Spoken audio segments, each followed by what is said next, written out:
Hello दोस्तों, तो आप सभी का स्वागत है आज फिर से हमारी यात्रा में। आज हम भारत के हृदय में स्थित भोपाल शहर की हमारी खोज में आप सभी का स्वागत करते हैं, जिसे अक्सर झीलों का शहर भी कहा जाता है। चारों ओर से पहाड़ियों से घिरा हुआ और असंख्य झीलों के झिलमिलाते पानी में सुशोभित भोपाल उन लोगों के लिए एक मनोरम आकर्षण रखता है जो यहाँ आने के लिए भाग्यशाली है। आज हम इस खूबसूरत शहर के बारे में 5 आकर्षक तथ्यों की खोज के लिए यात्रा करेंगे। इसके समृद्ध इतिहास, जीवन संस्कृति और स्थायी भावना को ध्यान में रखते हुए झीलों के शहर के रूप में भोपाल की प्रतिष्ठा तुरंत स्पष्ट हो जाती है। ऊपरी झील पानी का विशाल विस्तार परिदृश्य पर हावी है। इसकी सतह एक विशाल दर्पण की तरह आकाश को प्रतिबिंबित करती है, लेकिन पानी के साथ भोपाल का रिश्ता इससे कई आगे तक जाता है। छोटी झीलें कुछ प्राकृतिक तो कुछ मानव द्वारा हाथों से सावधानीपूर्वक तैयार की गई है, जो शहर को दर्शाती है। प्रत्येक का अपना अलग चरित्र और इतिहास है। निचली झील एक संकीर्ण चैनल द्वारा ऊपरी झील से जुड़ी हुई है, जो शहर के शांत वातावरण को जोड़ती है। ये झीलें केवल सजावटी नहीं है, वे भोपाल की जीवनधारा है, पानी प्रदान करती है, आजीविका का एक समर्थन करती है और शांत प्रतिबिंब के लिए जगह प्रदान करती है।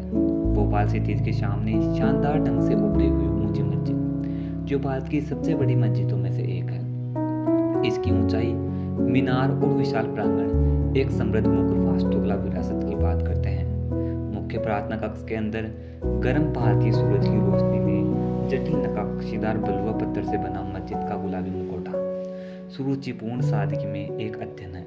इसका विशाल स्थान हजारों उपासकों को समायोजित करने में सक्षम है।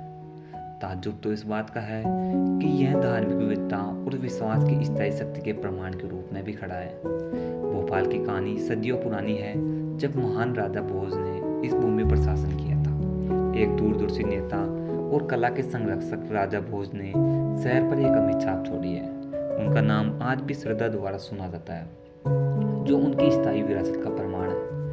पुल के बाहरी इलाके में स्थित भोजपुर मंदिर एक शानदार खंडर के रूप में खड़ा है, जो राजा भोज के शासनकाल की भव्यता की याद दिलाता है। इसके विशाल पत्थर के खंड कुछ टन वजनी का उद्देश्य अद्वितीय आकार का एक मंदिर बनाता है। हालांकि भोजपुर मंदिर कभी पूरा नहीं हुआ, लेकिन यह विद्युत की महत्वाकांक्षा और वास्तुकला कौशल की झलक पेश करता है। भोपाल की कलात्मक भावना बारात भावा की दीवारों के भीतर जीवंत और अच्छी तरह से पोषित है। ऊपरी झील के सामने एक पहाड़ी पर स्थित यह बहुकला परिसर रचनात्मक एक छत्ता है। यहाँ पूरे भारत और विदेश से कलाकार अपनी प्रतिभा साझा करने, सीखने और सहयोग करने के लिए इकट्ठा होते हैं। समुद्री डाकू सीमाओं को पार करने के लिए अपने दीर्घायु के भीतर लोगों को जोड़ने की कला की शक्ति का एक प्रमाण है। नृत्य, संगीत और रंगमंच जैसे पारंपरिक भारतीय कला रूपों को आधुनिक व्याख्या दी गई है। भोपाल भावा एक जीवंत अनुस्मारक है कि भोपाल एक ऐसा शहर है जहां परंपरा और नवीनता साथ साथ चलते हैं। भोपाल की कोई भी खोज उस दुखद घटना को स्वीकार किए बिना पूरी नहीं होगी, जिसने शहर के इतिहास को हमेशा के लिए चिन्हित कर दिया है। 1984 में एक कीटनाशक संयंत्र से गैस रिसाव के कारण भोपाल पर जहरीला बादल फैल गया था, जिससे बड़े पैमाने पर पीड़ा हुई और जान माल की हानि भी हुई। उस रात की घटनाएं औद्योगिक लापरवाही के विनाशकारी परिणामों में स्पष्ट रूप से याद दिलाती है। फिर भी त्रासदी की राग से भोपाल उल्लेखनीय लचीलेपन के साथ उभरा।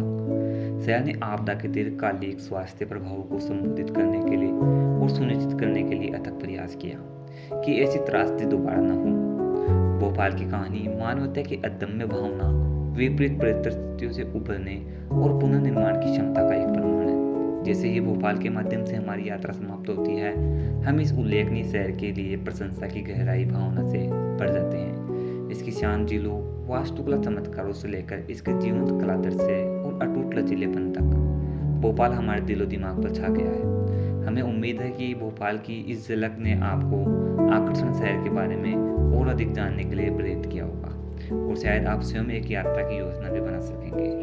तो आज की हमारी यात्रा भोपाल के बारे में यहीं पर समाप्त करते हैं।